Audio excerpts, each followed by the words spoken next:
નમસ્કાર દર્શક મિત્રો, હોટલાઇન ન્યૂઝમાં આપનું સ્વાગત છે।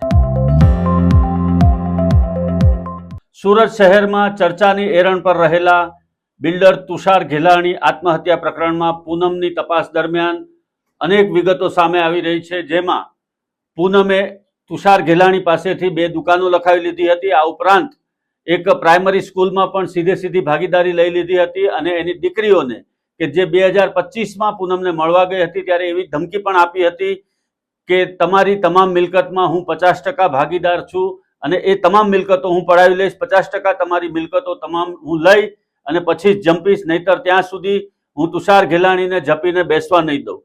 આવા પ્રકારની ધમકીઓ પણ આપવામાં આવી હતી। આ બંને દીકરીઓ જ્યારે આ પૂનમ ભદોરિયાને સમજાવવા માટે ગઈ હતી ત્યારે હવે પૂનમ ભદોરિયાએ કોર્ટની અંદર જામીન અરજી રજૂ કરી છે, જે અંગેની વધુ સુનાવણી આવતીકાલે એટલે કે ગુરુવારના રોજ હાથ ધરવામાં આવશે।